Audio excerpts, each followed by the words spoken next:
Madame la Présidente, chers collègues, nous soumettons ce vœu au gouvernement et au Parlement au vote de cette Assemblée, en connaissant bien les équilibres des forces politiques ici. J'ose espérer que dans cette majorité, certains et certaines sauront prendre leurs responsabilités, une autre voie, la protection et le soin. Malgré l'effondrement de la biodiversité, les épidémies de maladies chroniques, l'ethnocide paysan, les suicides, le réchauffement climatique, la dépendance aux intrants, le pillage des ressources, les baisses de rendement dans les secteurs les plus intensifs, l'érosion des sols, vous pensez qu'il faut encore aller plus loin?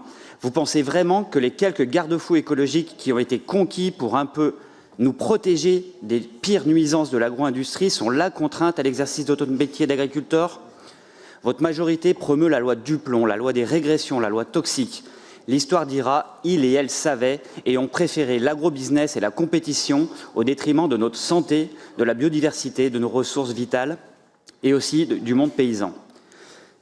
Cette loi ignore les réelles préoccupations des agriculteurs, l'instabilité des revenus, l'injuste répartition de la valeur, l'absence d'accompagnement à la transition agroécologique et à l'adaptation au changement climatique. Loin de lever les contraintes, elle les amplifie.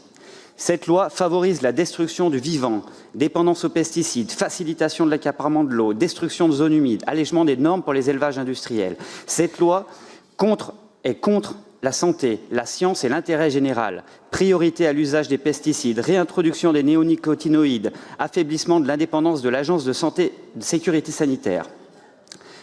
Répétons que les alternatives existent, que des solutions sont à activer, comme les clauses de sauvegarde ou les clauses miroirs instaurant la réciprocité dans les échanges, tirer par le haut les agricultures européennes et extérieures et ne pas abaisser le niveau de l'agriculture française.